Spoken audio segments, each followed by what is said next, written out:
Bienvenidos a Zoom Cubano, un programa del Consejo para la Transición Democrática en Cuba, un encuentro semanal de entrevistas y reflexiones sobre el presente, pasado y futuro de la isla, transmitidas a través de los canales de Cubanet.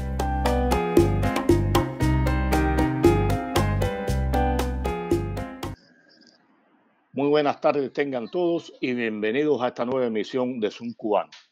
Me acompaña como siempre desde Madrid mi amigo y colega Hernán Alberro, y desde acá, desde La Habana, les habla Pedro Acosta Peña. ¿Cómo estás, Hernán? ¿Qué tal, Pedro? Buenas tardes, ¿cómo estás tú? Estoy bien, estoy bien. Hernán, vamos a hablar hoy del servicio militar en Cuba, las características que presenta, cómo se pasa al servicio militar, y para ello contamos con la presencia de Jorge Enrique Rodríguez, escritor, poeta y periodista independiente. ¿Qué tal, Jorge Enrique? ¿Cómo estás? Todo bien, hermano. Un placer y gracias por invitarme acá a estar con usted aquí hoy.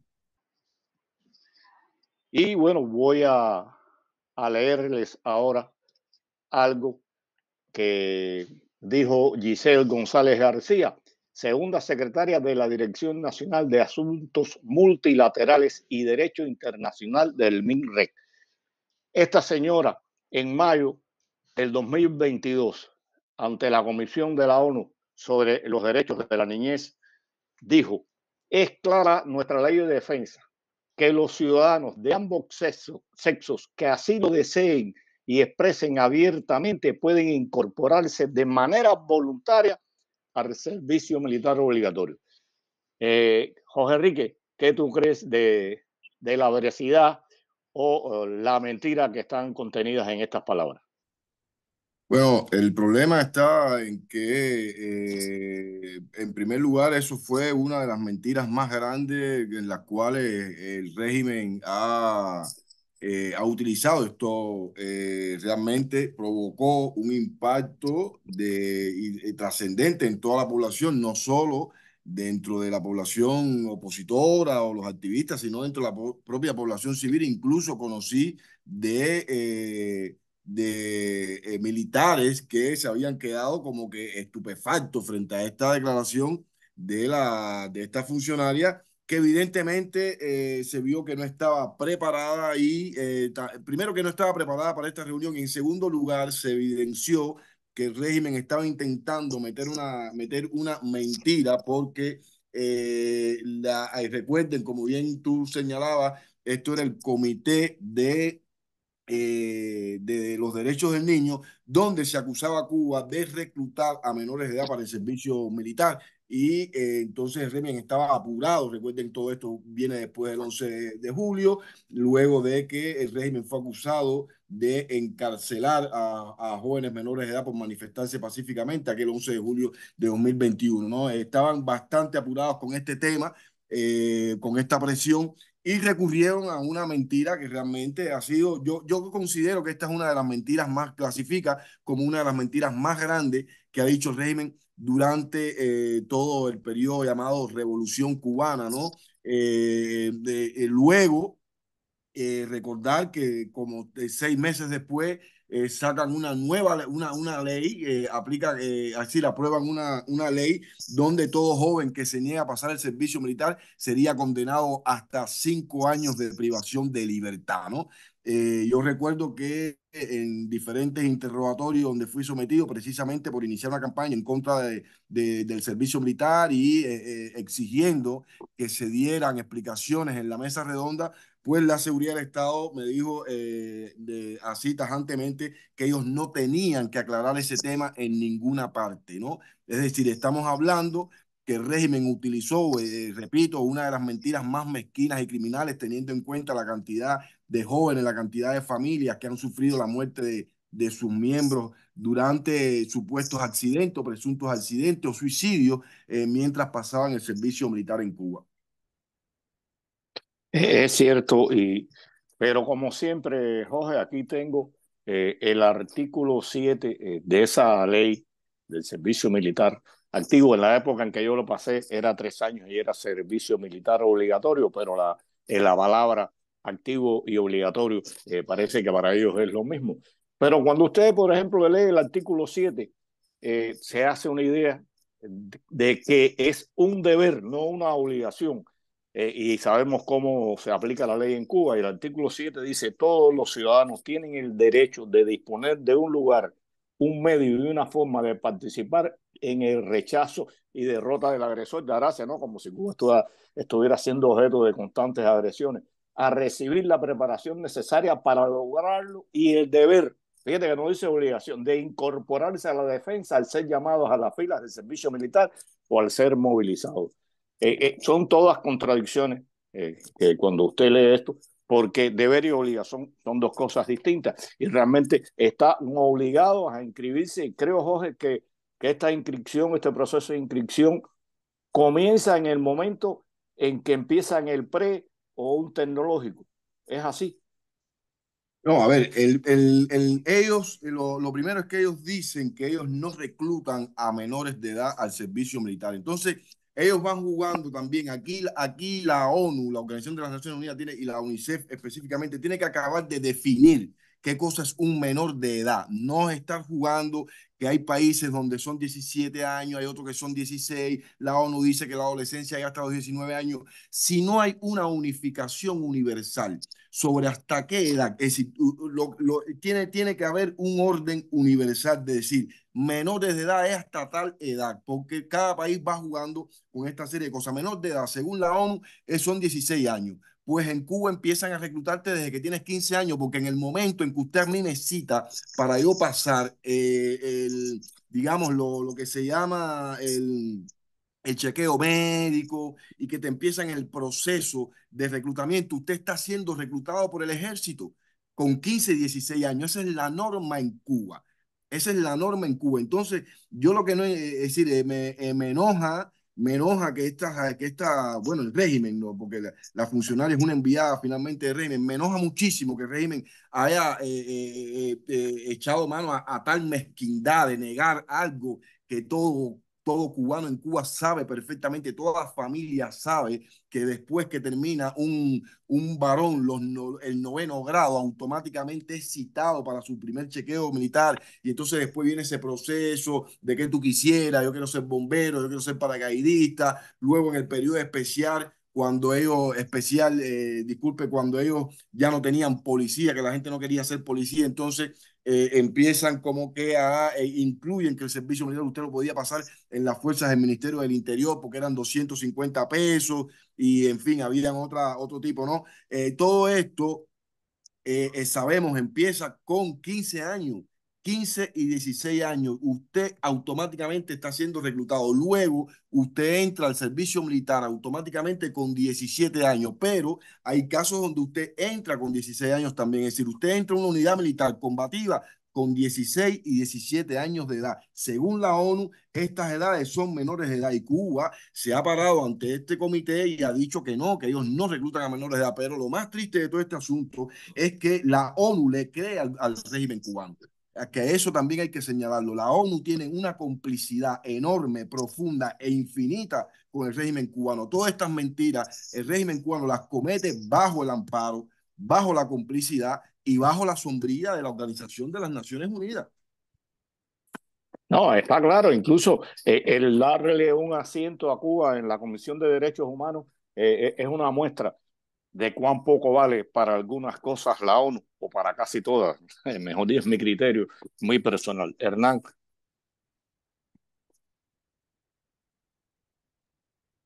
Sí, Jorge, es interesante todo lo que estás contando y siempre el tema del servicio militar obligatorio, digo, al menos así se lo llamaba en Argentina hasta 1995, 94, 95, que dejó de ser obligatorio.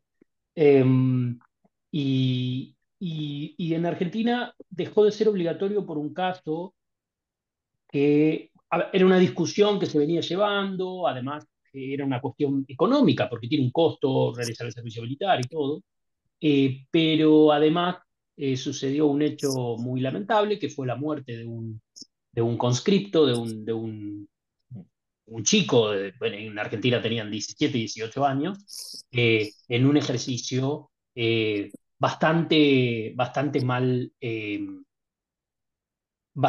cuidado, ¿no? En Argentina teníamos la expresión de colimba corre, limpia barre, era lo que hacían los reclutas en Argentina, y las condiciones en las que hacían el servicio militar era realmente muy malo. Me imagino que en Cuba sucede lo mismo, ¿no?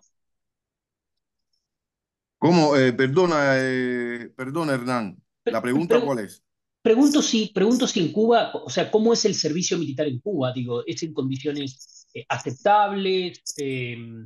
A ver, supongo que no pasa lo que pasaba en Argentina, que obviamente Argentina es un país grande donde tiene zonas muy calurosas y zonas muy frías, y entonces, si de pronto enviaban a alguien que vivía en el norte argentino, que es muy cálido, al sur patagónico argentino, que es muy frío, y no le daban los elementos necesarios para superar ese frío, realmente lo pasaban muy mal, ¿no? Eso es un ejemplo, digo. ¿Cómo es en Cuba? ¿Cómo son las condiciones en las cuales se realiza el servicio militar activo en Cuba actualmente? Exacto, exacto. Bueno, mira, yo lo primero te digo, Hernán, yo no pasé el servicio militar en Cuba. Yo, imagínate, yo fui de hippie, de esos adolescentes que en aquellos tiempos como que hicimos un poco de fuerza para no pasar el servicio militar, sencillamente no teníamos, en definitiva, no teníamos todavía una conciencia profunda de qué cosa era un objeto de conciencia, pero la posición de ser contestatario no nos permitió, ¿no? Entonces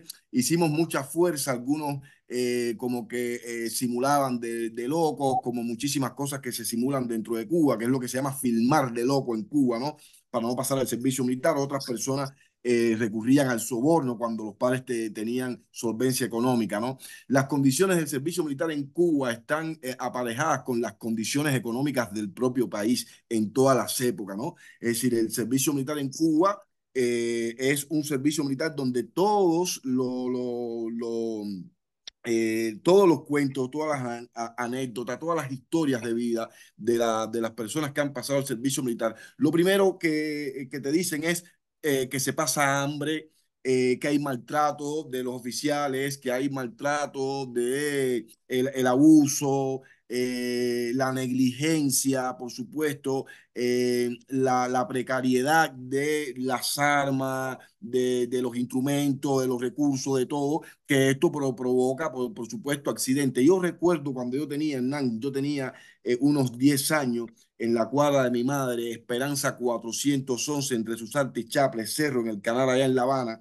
Recuerdo que un día llego a la casa y veo que la cuadra está todo el mundo muy silenciosa, mucha gente llorando y el comentario, ¿no? Y sucede que habían tres primos con los cuales yo jugaba. El mayor era Mayito, Julito, el segundo era Mayito y la más chiquita que era Yamile.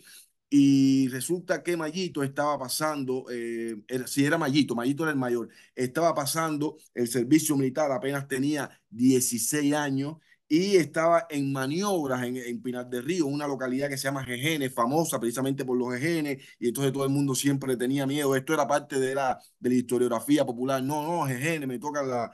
Pues él estaba en una unidad de tanques y el tanque, por supuesto, se volcó por una cuneta y él murió en ese accidente. Esa fue mi primera experiencia de ver a un chico muriendo en el servicio militar precisamente por negligencia. Estamos hablando de un país también, Hernán, y me gustaría recalcar eso, un país que no tiene por qué tener el servicio militar obligatorio. Esto siempre ha sido una consecuencia de Fidel Castro con su fantasma del enemigo por todas partes, porque está claro que un país que no tenga una inminencia de confrontación militar con otro país no tiene por qué tener el servicio militar obligatorio. Se entiende que China, se entiende que Corea del Sur, que Corea del Norte, que Rusia, que Ucrania, en fin, ¿no? Pero Cuba no tiene por qué hacerlo. Eso siempre fue un fantasma de Fidel. Entonces, las condiciones de un servicio militar en Cuba, te repito y retomo lo que me preguntabas, Hernán, son precarias, como precaria es la situación que ha vivido Cuba siempre, ¿no? Imagínate que no recuerdo, a ver si quizás Pedro se acuerde de cuál era la expresión que se le decía a los varones que estaban pasando el servicio militar. En primer lugar, le decían no recuerdo, pero había como una expresión que era, no era aruña, era como, 7 pesos, que era lo que sí, le pagaban. le decían 7 pesos por lo que le pagaban, pero había una expresión popular como que tú estabas pasando trabajo, era algo así como aruña, algo, pero es decir, siempre, Hernán, el servicio militar en Cuba estuvo relacionado con algo, con un proceso como de tortura, con algo que tú vas ahí y que lo vas a pasar mal, con algo que es casi cercano a una prisión. Esa siempre ha sido, es decir, el modo en que se percibía el tema del servicio militar en Cuba por los jóvenes. Mira, yo lo pasé, como dije, en una época en que las condiciones económicas en Cuba eran mucho mejores. La tubería soviética nos alimentaba. La alimentación no era deficiente, pero no era buena, se pasaba hambre en el servicio militar. Las condiciones de los albergues eran indecentes, ¿para qué decirte así? Un hacinamiento muy grande y conocí en los 3 años que estuve en el servicio militar más de 8 casos de accidentes que fueron fatales y de suicidios. Y voy a poner un ejemplo. En la unidad militar Loma de Fines, el primer capitán Cartaya le dio armas a todos los jóvenes con balas. Se suicidó un muchacho, mataron a 2 por escape de fuego e incluso este que se suicida, la bala lo atraviesa y mata a un muchacho que venía como a 50 metros. O sea, nada pasó, solo sufrieron los familiares. El capitán Cartaya siguió siendo jefe de la unidad, siguió recibiendo las prebendas que como primer capitán, que era como se llamaba en aquellos entonces, existía ese cargo, era un agente importante dentro del gobierno y dentro de las Fuerzas Armadas. O sea, las condiciones siempre han sido malas e incluso en los periodos de zafra te obligaban a ir a la zafra, a cortar caña. Si te negabas, sabías que era ir preso. Y siempre ha sido, como dice Jorge, un capricho de aplicarlo. En Cuba no necesita un servicio militar. Y en el caso mío, yo fui al servicio militar como un castigo. O sea, el servicio militar también servía de castigo, lógico, bajo la falsa mascarada, era para que te formaras. ¿Y qué me pasaba a mí? Yo era un buen estudiante, con notas buenas. Tenía el pelo largo y me vestía con pantalones estrechos y me gustaban los Beatles. Y entonces me mandaron a cumplir el servicio militar obligatorio por 3 años. Muy malas las condiciones. Me imagino que ahora deben estar peores porque, como dice Jorge, van con la economía del país y yo me imagino que las condiciones en el servicio militar en estos momentos deben ser desastrosas, como todo en el país. También nos acompaña en el día de hoy Alfredo González, padre de Agnier González Acosta, un joven que se privó de la vida en el servicio militar. ¿Qué tal, Alfredo? ¿Cómo estás? Buenas tardes, Pedro. Bien, bien. ¿Cómo está usted? No, bien, aquí estamos bien. Una situación muy triste en la que te conocemos y es duro porque casos como el de tu hijo se han sucedido muchos en el servicio militar. ¿Qué tiempo llevaba tu hijo en el servicio militar? ¿Cómo te enteraste de lo que él había hecho? ¿Qué te dijeron alrededor del tema? Pedro, el niño mío llevaba exactamente 30 días en el servicio militar. Él tuvo una previa de 14 días en la unidad esa del MININ aquí, el Centro de Instrucción del MININ de Matanza. De los 14 días, él estuvo 4 días aislado por el río. Recuerda que en julio estaba el problema de la COVID y Matanza estaba en la época de cuando la COVID de verdad fuerte, con muchas muertes. Entonces lo tuvieron aislado 4 días en un albergue y después tuvo 10 días de preparación en la previa. En esa etapa de la previa, el hijo mío le cometieron abusos ahí catastróficos. Te voy a decir un ejemplo solo de uno de ellos. Por llegar tarde a la formación a la hora de comer, a la hora después de haberse bañado, lo ponen a arrastrarse por el fango y por el concreto. Y así tuvo que salir para el comedor alante de muchachitas que estaban ahí pasando el curso de aduana y eso, y 118 muchachos. Ya a partir de ahí mi hijo empezó a perder la cabeza. Y otras cosas más, por ejemplo, por por bostezar en la formación lo ponen a correr, el oficial se fue a merendar porque le dio la gana y viró para atrás así hablando plata. Y lo dejó él corriendo y corriendo y corriendo, media hora sudado. Y de ahí, otros más porque le dio, porque quiso. Todo esto que te estoy hablando son en 8 días. No piense que eso fue en un mes ni una, en 8 días que pasaron de preparación real de la previa. Porque la previa fue exactamente así como te voy a explicar, 14 días, 4 aislados, 2, un día de recreación y otro día de limpieza de las áreas, otro día 6 días marchando, un día en campo de tiro y otro día armar y desarmar el fusil. Yo no creo que un muchacho de esa edad, 15 días antes se había graduado de electrónica, de técnico medio en electrónica. ¿Qué podía ver ese muchacho 2 años encerrados por la COVID? ¿Qué podía saber de nada de eso? Llegar allí con ese maltrato. Bueno, al final se determinó por los psicólogos y eso, que era un problema de mi hijo, un problema de no adaptación a una adaptación psicológica, no me acuerdo cómo se llama eso bien, vamos a buscarte el papel, a no adaptación a lo militar. ¿Usted cree que un muchacho de esa edad, con todo lo que estaba en ese momento pasando, podía adaptarse al servicio militar? Eso es imposible. Después lo pasan para el combinado del sur. Esto te voy a explicarte los 30 días que tuvo en el servicio. Lo pasan para el combinado del sur, lo ponen 12 días en un albergue ahí sin ninguna preparación, en short, camiseta y chancleta, porque yo iba por rato y lo veía un momentico para llevarle comida y eso. Y él me decía que no quería estar allí, pero imagínese, uno, ¿qué va a hacer? No puedo hacer nada. Y entonces me dice, papá, me van a subir para las torres. Parece que tenía fobia en las torres esas. A los 12 días que él estuvo encerrado, imagínate, cerrado en un albergue que con los colchones llenos de chincha, sin agua, el agua tiene que ir a buscar una cisterna llena de gusarapos. Así es el combinado del sur. No piense que es mentira cómo tratan a esos muchachos, por lo menos en esa época. De ahí, ya el día 13 lo suben a una torre, un momentico ahí con otro muchachito para ver si tenía miedo de estar en la torre. Ya, y el día 14 de estar allí, que es el día 30 de estar en el servicio, lo suben para la torre, lo dejan solo de arriba, no había nadie al frente en ese momento, porque el oficial que tenía que estar al frente no estaba allí, y el que salió de guardia a las 9 se fue a descansar porque hacía guardia 24 horas, entonces no determinaron a nadie a la hora, casi la hora en que pasa el suceso de mi hijo, ponen a otro muchacho, igual que él del servicio militar, lo ponen al frente del servicio de guardia de una prisión.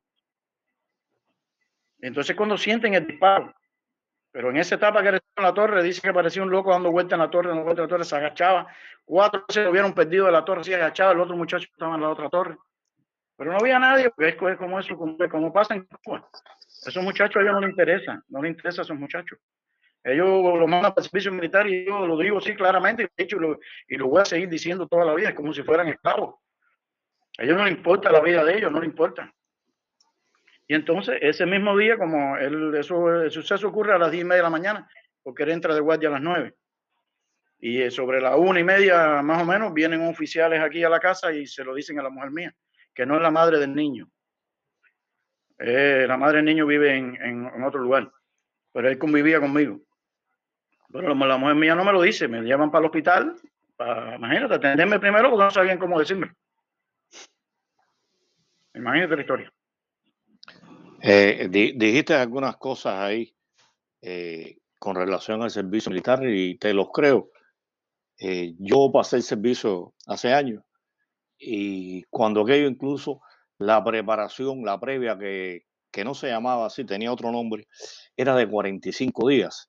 Pasábamos mucho trabajo y demás, pero la preparación militar, sobre todo en el arme, desarme del fusil, fue muy buena.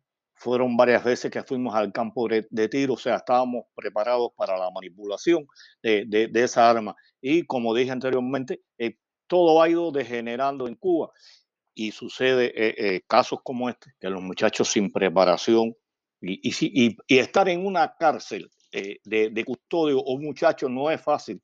Yo no sé qué cuentas sacan ellos o qué análisis hacen para poner a menores de edad, a jóvenes, muy jóvenes, que llevan 10, 15, 20 días, un mes, 2 meses en el servicio o en el MININ, ponerlo a hacer guardia en las prisiones cuando vemos que los guardias de las prisiones son gente muy preparada, con años de experiencia. Yo leí algunas de las cosas que tú me enviaste y te hago una pregunta. ¿Tú consideras, 2 cosas vienen en esto, que la evaluación psicológica y el examen médico que le hacen a los muchachos para entrar al servicio militar y específicamente en el MININ cumplen con los requisitos, son las adecuadas, y tú consideras que tu hijo estaba en condiciones de incorporarse al servicio militar? Mira, Pedro, mi hijo no estaba en condiciones, él no estaba mentalmente, para cómo decirte la palabra, él no estaba mentalmente adaptado a eso todavía. Mi hijo era un muchacho muy noble, muy pasivo, vaya, para que tú me entiendas, muy respetuoso. Entonces también estos 2 años de la pandemia encerrado entre la casa, eso pues, sabes que los muchachos de esa edad, 16, 17 años, es cuando salen a su vida, empiezan a prepararse para la vida, y él no tuvo ese chance. Entonces eso fue un choque muy grande para él. Y aparte, todos esos abusos que le cometieron acabaron con él. Eso, ya allí yo te mandé unos mensajes ahí que unos muchachos hablando después de la muerte de mi hijo, me llama un muchacho que estaba en el servicio con él y me dice, mira, ponte en este código aquí por WhatsApp, en un grupo de WhatsApp, para que oigan lo que están hablando, lo que pasó con el hijo tuyo en la previa. Y ahí es donde bueno, yo no pude seguir oyéndolo porque, imagínate, eso fue como 5 días, 4 días después de la muerte. Cuando yo vi todo eso que le pasaron a mi hijo, lo que me dio deseo fue hacer lo que tú sabes. Lo que pasa es que uno en la vida tiene que aguantar 6 veces porque uno tiene más familia, tiene más gente. Y ya con la desgracia que teníamos, ya no podíamos seguir teniendo más. Pero mi hijo no estaba preparado para eso, claro que no. Es más, ningún muchacho de esa edad está preparado para nada de eso. Eso está más claro que el agua. Y eso que dicen que los menores de edad no van al servicio militar, como dicen ellos. Ahí entre los muchachos que yo pongo ahí, como 7 que tenían 17 años. Pero aparte, la ley en Cuba dice con estas palabras, el año en que tú cumples 18, ya te pueden llevar para el servicio militar. Decir que usted es menor de edad, todavía tiene 17 años.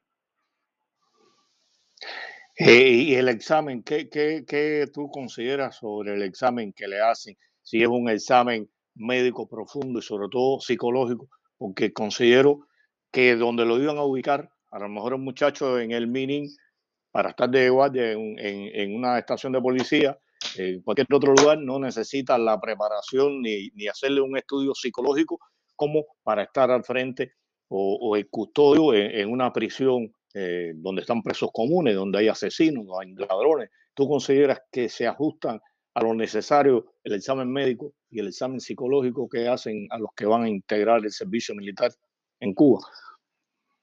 Pero yo te podré decir que lo del hijo mío y yo que lo pasé, yo estuve un día entero pasando el chequeo médico cuando pude entrar al servicio en el año 85. Un día entero nos estuvimos en el chequeo médico. El hijo mío, imagínate que entró, el hijo mío fue 27 minutos de chequeo médico. Mi hijo entró y lo que me dijo era a mí fue con estas palabras. Digo, ¿no? ¿Qué te hicieron? Díceme. No, papá, yo entré ahí y me midieron la vista.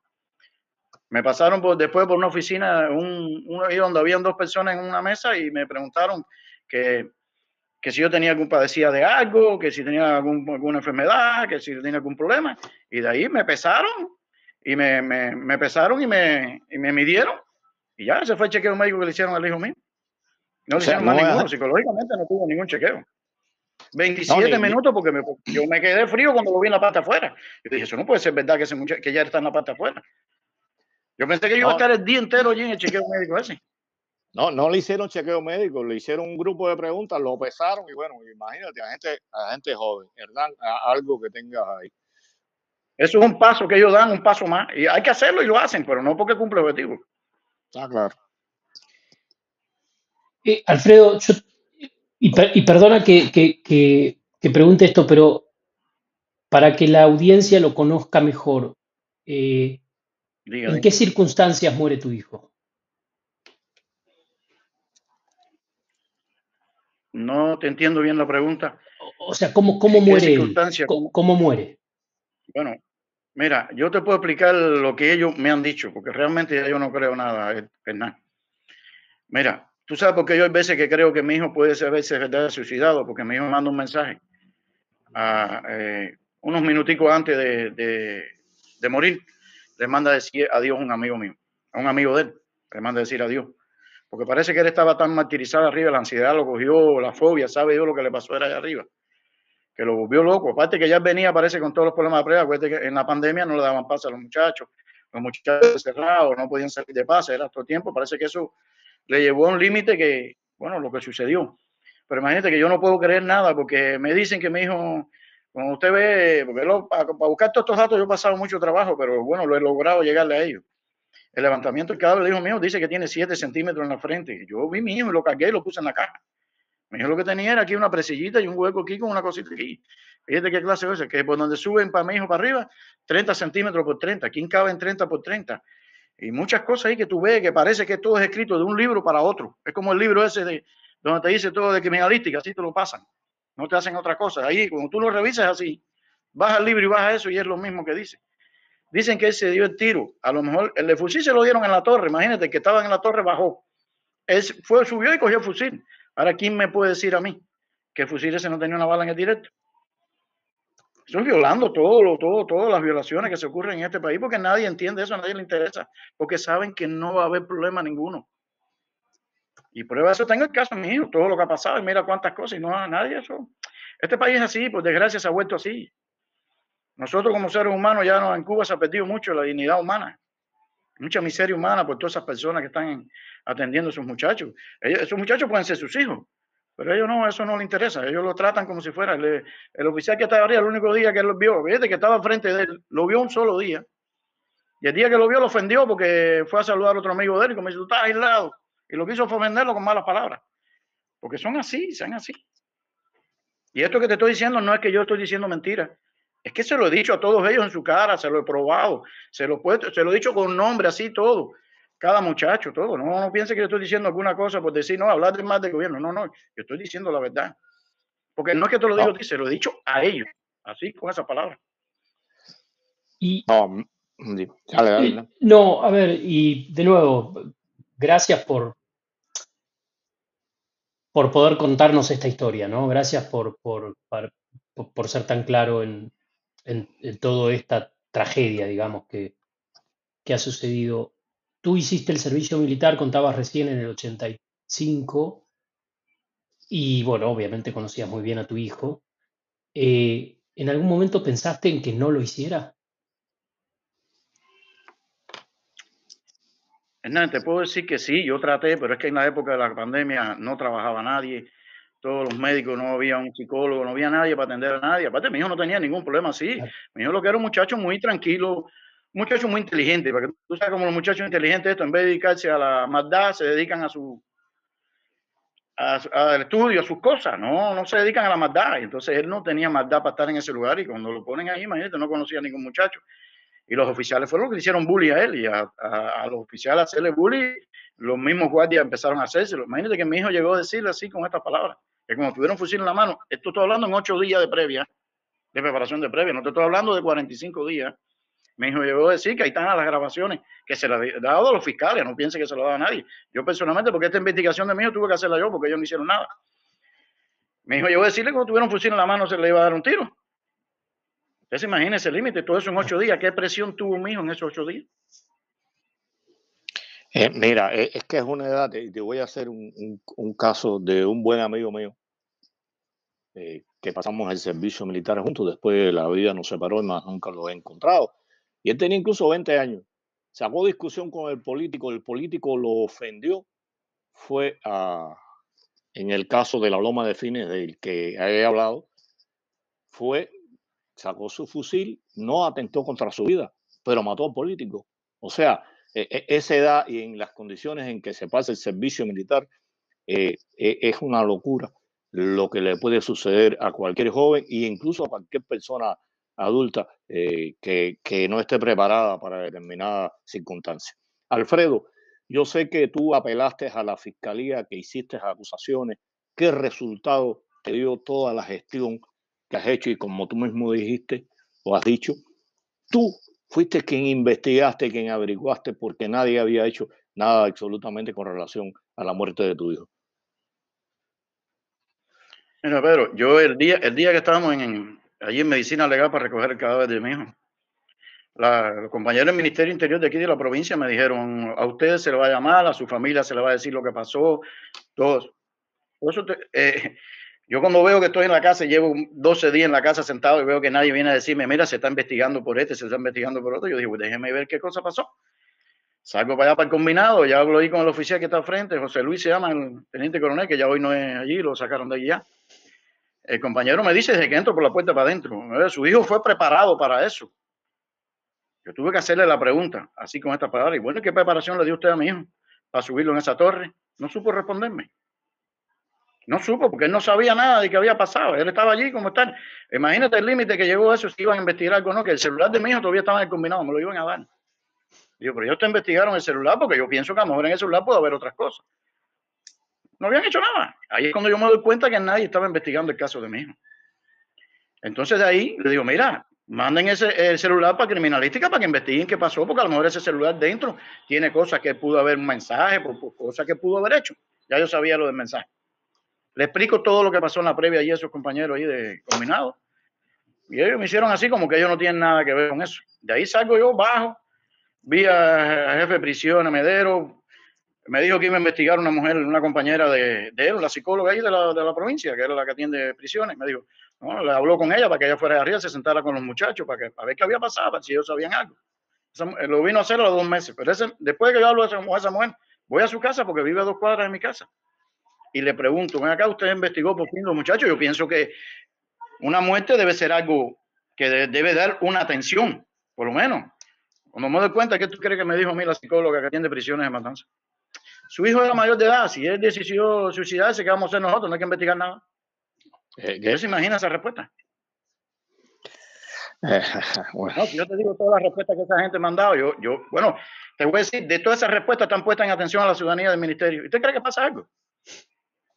No pasa nada. No pasa nada. Yo voy a la atención a la ciudadanía y voy a La Habana y hago una denuncia sobre el caso de mi hijo. Pero voy a seguirte por paso para que tú veas cómo sucedió todo. Yo empiezo a ir a todas las instituciones del Ministerio del Interior porque mi hijo estaba en el Ministerio del Interior. En ese momento estaba como guardia del servicio militar, pero estaba en la parte del Ministerio del Interior. Cuando reviso, no había investigando, nadie estaba investigando el caso. Nadie estaba haciendo nada, nadie había hecho nada. Entonces que yo digo, bueno, ¿quién está investigando el caso? Entonces, una muchacha que es tía de mi hijo, que fue cuñada mía, me dice, vamos a ir a Fiscalía Militar a ver qué lo están haciendo, si Fiscalía lo está atendiendo. Cuando llego a Fiscalía Militar, aquí al territorio de Matanzas, yo le pregunto a jefe de Fiscalía, me dijo no, que no estaban atendiendo el caso. Yo hago así, digo, ¿cómo puede ser esto? Yo sé que pasó porque no estaban atendiendo el caso, te lo voy a decir así con estas palabras. Fue el caso del hijo mío pasó el día 4 de julio y el día 11 fue lo que sucedió en Cuba. ¿Qué pasa? Que a ellos no les importa el caso del hijo mío. El hijo mío era un perro. Era un perro botado arriba de una torre que se había matado, según ellos. Porque ellos sabían, porque nadie vio lo que pasó allí, así que nadie podía determinar. Para usted determinar eso, tiene que primero hacer una investigación. Y ya nadie estaba investigando, porque todo el mundo estaba atrás del problema del 11 de julio. Fiscales, todo el mundo por ahí, instructores, todo el mundo estaba en eso. Nadie le interesó el caso de mi hijo. Al mes, entonces me dice el jefe de la fiscalía que haga una denuncia. ¿Usted cree que yo tengo que hacer una denuncia cuando ellos por oficio tenían que hacer todo eso? Yo me quedo así, yo digo, bueno, tengo que hacer la denuncia porque yo tengo que saber qué pasó. Entonces yo empiezo a investigar todo lo de mí y hago una denuncia y se la pongo el día 29 de julio. El caso del hijo mío ocurrió el día 4. El día 13 es que empieza la investigación. ¿Y qué usted cree cuando yo entro por la puerta para adentro que me dice el fiscal? Papá, no soy ni adivino ni mago. ¿Usted se imagina? Usted tiene que ser adivino y mago. Estamos hablando de la muerte de los niños. Decirme eso a mí, porque a mí lo que me dio es irle para arriba y darle con todo. Pero bueno, he tenido que coger calma, he tenido que aguantarme un poco las cosas para no. Entonces me tomó declaraciones. Después a los 16 días me dice que ya habían terminado el proceso. Dije, no, esto no puede ser verdad. Como un proceso se lo van a terminar en 16 días. Yo decía, ¿cómo puede ser esto? Entonces es que voy a la Fiscalía General Militar. Y entonces cuando baja la otra denuncia es que empiezan a investigar todo el proceso ahí.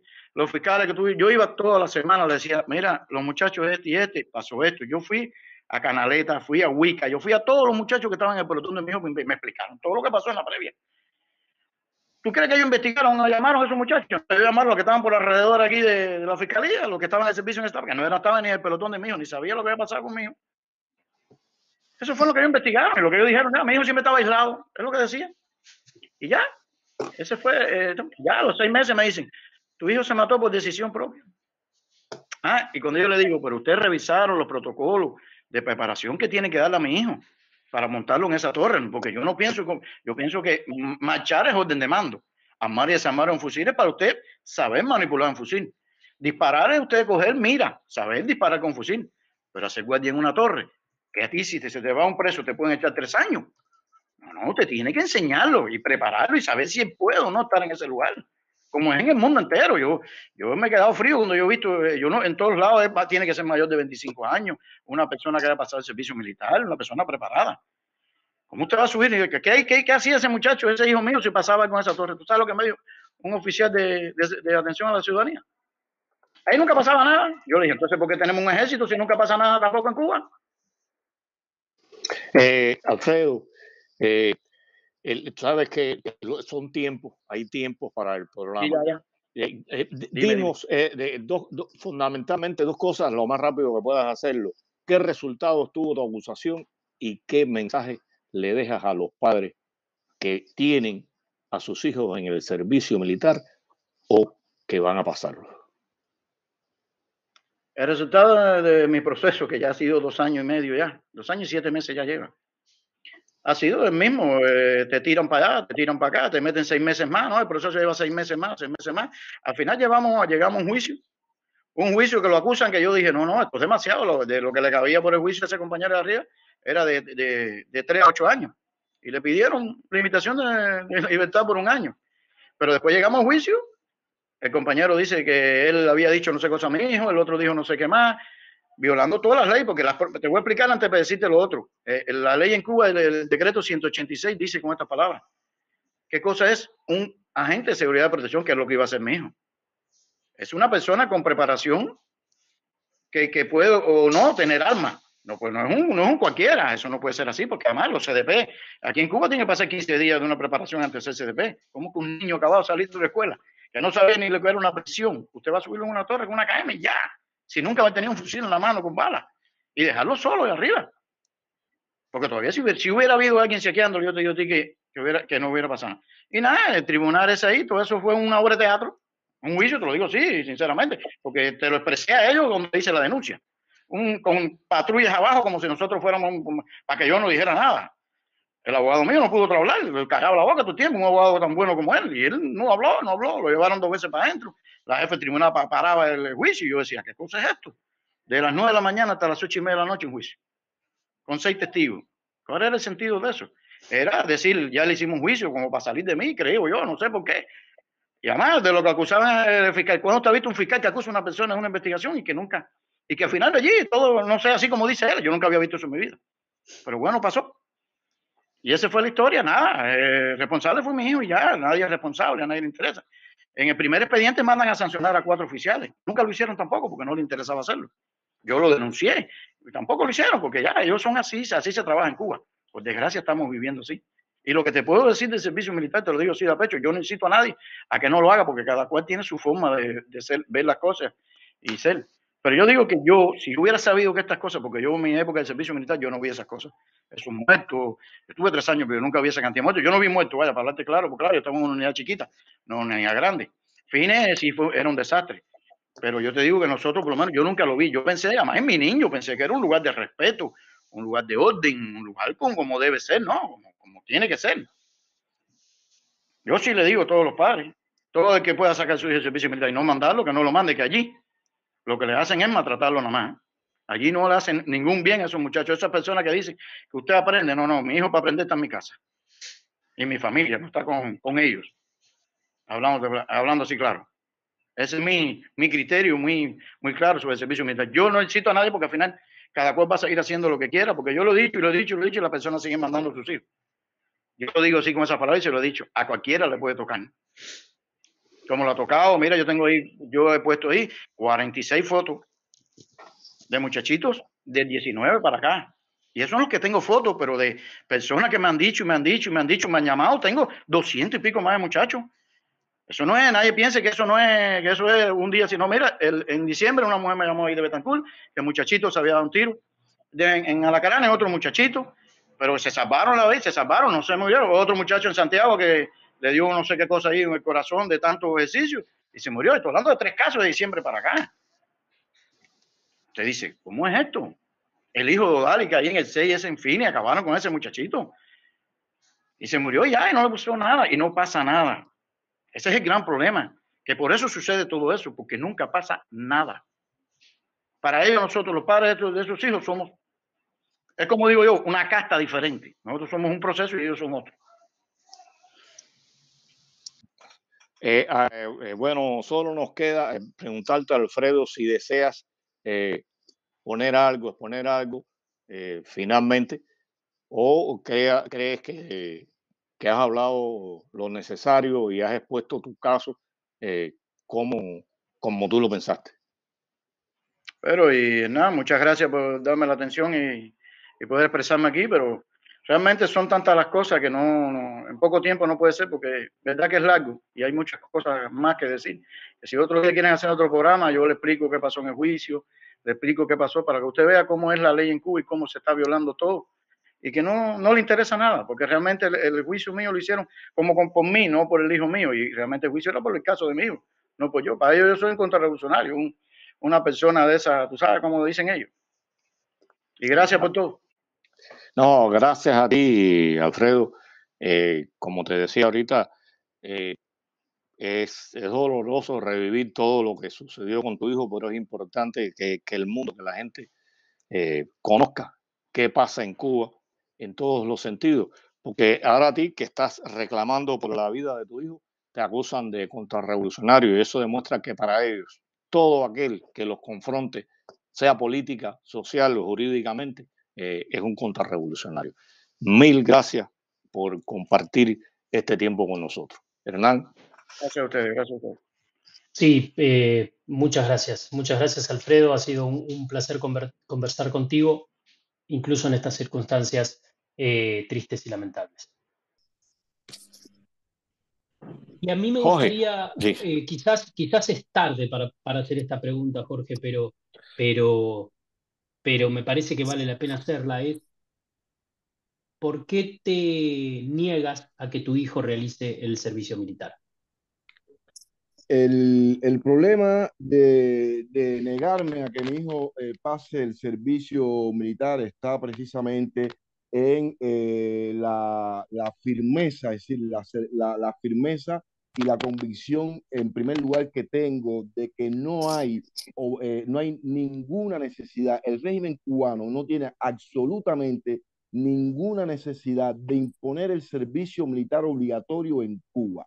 No la tiene. No hay ninguna circunstancia que imponga que el régimen tenga el servicio militar obligatorio. Esto es en primer lugar. En segundo lugar, precisamente por esas condiciones de obligación y de precariedad que tiene pasar el servicio militar, donde no hay recursos, donde los accidentes por negligencia o por falta es decir, de los armamentos, de lo que se disponga y donde esté destinado un joven pasando el servicio militar.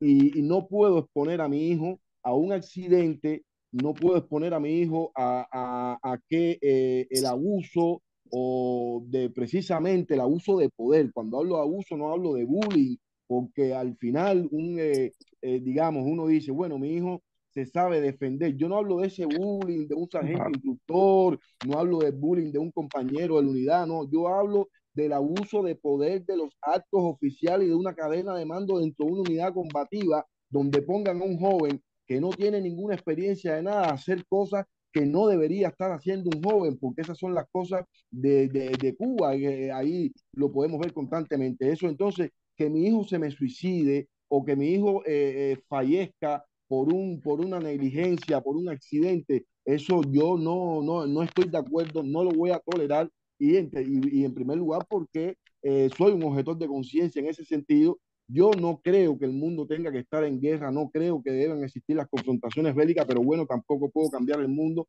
pero firmemente te repito, Hernán, no hay ningún motivo para que Cuba tenga el servicio militar obligatorio. Incluso su propio, yo creo que digamos que si el régimen cubano fuese una entidad humana, su propio instinto los traicionó, su propia conciencia los traicionó en la ONU cuando dicen ellos mismos que no es obligatorio. Por supuesto, ellos, porque lo curioso del asunto es que sabemos que ellos se estaban refiriendo a lo de los menores de edad. ¿entiendes? Pero entonces habría que ver, lo repito, la ONU tiene que establecer finalmente una edad universal. Hasta esta edad son menores de edad y ahí veríamos cómo entonces Cuba sí recluta menores de edad para el servicio militar obligatorio. Por eso es que yo me niego que mi hijo vaya al servicio militar de manera firme, de manera firme. No me importa si aprobaron una ley donde dice que podían condenármelo a hasta 5 años de privación de libertad. No me importa si ellos me van a condenar a mí por desacato, por desobediencia, por cualquier otro delito, por yo sumarme a esta campaña, no solo por mí, sino por todos los jóvenes en Cuba, porque son familias. Eso es uno de los datos que ellos tienen bien ocultos. El otro día se decía una cosa importante en una reunión. No es que no existan los datos, sí existen los datos en Cuba. Todos los datos, todas las estadísticas están en manos de ellos y sí existen. Ellos un día se sabrá cuántos jóvenes murieron mientras estaban pasando el servicio militar, cuántas familias han sufrido. Aquí no se puede olvidar que todas esas familias rotas por aquellas misiones internacionalistas, Angola, Congo, a, eso que Fidel llamaba las misiones internacionalistas, donde murieron miles y miles y miles de cubanos, familias rotas, porque fueron a una guerra que no tenía ningún sentido, que no te pertenece o que no tienes por qué ir. Yo creo en la solidaridad, pero yo no creo que yo tenga que ir a combatir. Yo no creo que ningún ser humano tenga que alzar un arma sencillamente para defender otro país. Cada país tiene que saber defenderse, cada país tiene que saber entrar y salir del juego donde se mete. No creo que nadie tenga que morir por una causa ajena y eso a mí me lo va a tener que perdonar Dios y me lo va a tener que perdonar todos los seres humanos. Mira, ¿hasta dónde llega la obligatoriedad del servicio militar? Que los estudiantes universitarios que obtienen una carrera para poder hacer efectivo ese derecho, tiene que pasar un año de servicio militar obligatorio, porque un día se le ocurrió en un congreso de la juventud, eso estaba planificado, aquí sabemos todo, que lo mismo en la unidad, que aquí, que allá, que en todos los congresos se preparan gente para que digan cosas que convengan, y entonces se paró un militante de la juventud y dijo que los estudiantes universitarios para entrar debían pasar el servicio militar, que eso los hacía, los preparaba más para la vida, etcétera, etcétera. Nada que ver, lo que causa es un retraso y una desvinculación con los estudios, pero es obligatorio. Si no pasas el año del servicio militar, no tienes derecho a la carrera. Jorge, Hernán, ¿quieres preguntar algo? Yo quiero preguntar una cosa, Jorge, pero no sé si tienes algo ahí a mano. Adelante, adelante. Jorge, sé que hubo varios padres, incluso conozco algunos personalmente, que se negaron a que sus hijos participaran en el servicio, que fueran al servicio militar. ¿Se creó algún movimiento, se intentó hacer algún movimiento de rechazo al servicio militar en Cuba por parte de algunos padres? Sí, se intentó, Pedro, se intentó hacer una especie de organización, de movimiento, de protesta en contra de esto, pero no fructificó más allá de un grupo que se llamaba Madres en contra del servicio de sus hijos, enviarlo al servicio militar, un nombre que incluso yo critiqué porque decía madre, y quiero recalcar, siempre se habla del amor de padre, pero nunca se habla del amor de padre, y yo creo que debería ser familia que están en contra, porque de esa manera es decir, sería más integral, es decir, una familia. En mi familia, por ejemplo, todo el mundo se cierra. No es simplemente soy yo, también me respaldan mis hermanos, también me respaldan mis amigos. Entonces, cuando uno dice familia en contra de que sus hijos vayan al servicio militar, me parece que sería más contundente y creo que por ahí es por donde se debería de empezar a nuclear. Más allá de alguna que otra madre como Raiza Velázquez, que ha sido una de las mujeres y creo que una de las personas dentro de Cuba más constante en el tema con el tema del servicio militar, por el acoso que ha habido contra ella y por supuesto por la repercusión en el acoso contra su hijo, por ejemplo, ¿no? Pero no ha habido como que un movimiento, ¿no? Contundente, con un programa, con una constancia, ¿no? Con una estructura. Y esto tiene que ver, por supuesto, porque aquí estamos hablando de que no sería una organización opositora, sino una organización desde la sociedad civil. Y, por supuesto, sabemos también el miedo que tiene la sociedad civil cubana a la represión brutal del régimen contra la población civil, como ya vimos después del 11J, y creo que este es uno de los motivos por los cuales por lo cual muchas familias como que no se integraron a eso. Un hecho curioso es que el día que citaron a mi hijo, que yo fui a la citación para explicarle a ellos, había muchísimos familiares, por eso anoto lo de la familia, no solo de madre, porque allí en ese comité militar del reparto eléctrico habían madres, padres, tíos y abuelos acompañando a sus hijos, entregándolos ahí al tema del servicio militar, y ellos se quedaron como que un poco choqueados con el tema de mi protesta, diciéndole que el motivo por el cual yo no iba a entregar a mi hijo el servicio y que estaba firmando, ¿no? Me dijeron, bueno, firme aquí en la propia boleta de la citación. Citación, Pedro, que recalco, como lo puede comprobar cualquier familiar, citación que va con una señalética puño y letra que dice de no acudir a la citación será confrontado por la Policía Nacional. Es decir, que si usted falta a esa citación, usted está cometiendo un delito. Incluso ya desde la citación, usted está siendo acosado, ¿no? Entonces, ya te podrás imaginar, y ahí entendí que no iba a poder fructificar un movimiento de familiares en Cuba para obligar a que el régimen, al menos, fíjate, para obligar a que al menos el régimen se pare en una mesa redonda y explique por qué dijo eso en la ONU, porque eso es importante también, Pedro. Ellos nunca han explicado por qué dijeron eso en la ONU. Nunca. Y te cuento que en un interrogatorio, en uno de esos interrogatorios, porque fueron varios interrogatorios que yo tuve con respecto a esto del servicio militar, en uno de esos interrogatorios yo les digo, ¿y por qué ustedes no explican el por qué dijeron eso en la ONU? Y ellos me decían que no tenían por qué explicar, habías hecho el cuento, no tenían por qué explicarlo, ¿no? Que eso no era algo trascendental ni importante para el país. Y yo te cuento que le contesté, pero si en la mesa redonda ustedes la utilizan 2 horas para decirle a la gente cómo es que van a repartir el arroz y el café y cómo van a repartir los chícharos, porque usted, y eso no es bueno, sí es trascendental la comida en un país, pero bueno, ustedes se toman 2 horas para enseñar a las personas a freír croquetas y no consideran que explicarlo del servicio militar sea importante. Esa es la mentalidad del régimen, Pedro. No, que ellos no le importa la mentira y no le importa quedar mal ante los organismos internacionales. En definitiva, como tú dices, tienen la complicidad de ellos. Y bueno, nombraste a Raiza Velázquez.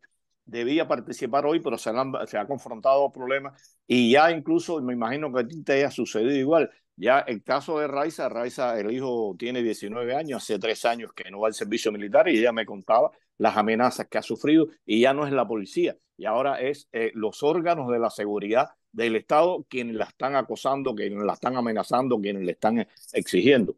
O sea que la cosa va a un lugar, a un problema más serio como tal.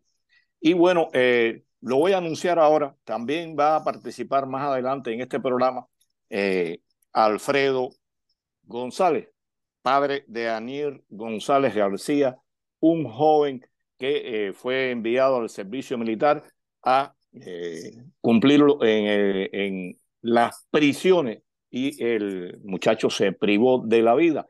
Más adelante, cuando las condiciones lo permitan, vamos a poner a Alfredo para que nos hable de cómo fueron los hechos, cómo se enteró, qué condiciones tenía su hija, pero ahí tienes un ejemplo del por qué y te da la razón. Tú no debes enviar ni te has resistido a enviar a tus hijos, a tu hijo al servicio militar obligatorio. Hernán, Jorge, Tenemos tú que ir algo que quieras. cerrando, Pedro, entonces preguntarle simplemente a Jorge si hay algo que quisiera agregar.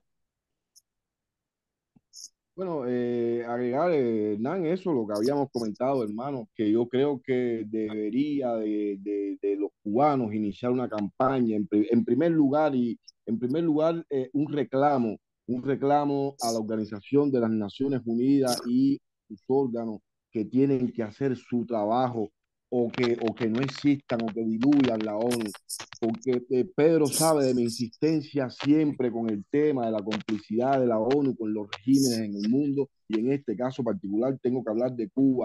La ONU tiene que hacer su trabajo, la ONU tiene que terminar de servirle de complicidad al régimen cubano. Eso es en primer lugar, ese es un reclamo que hay que hacer. En segundo lugar, un reclamo al pueblo cubano de que tiene que exigirle al régimen que tiene que cesar con el servicio militar obligatorio porque no concurren las circunstancias para que en Cuba exista el servicio militar obligatorio. Ese fantasma del enemigo por todas partes, de la invasión militar de Estados Unidos a Cuba, eso fue una invención mental de Fidel Castro. Eso no tiene por qué seguir permaneciendo en Cuba. Entonces Cuba no tiene por qué tener un servicio militar obligatorio. Si quieren un servicio militar, si quieren soldados, como tienen algunos países, pues que paguen como pagan en todos los países del mundo a quienes voluntariamente van al servicio militar como si fuese un oficio. El que quiera ser militar, que sea militar, yo no. Si mi hijo quisiera ser militar, pues yo no me hubiese, no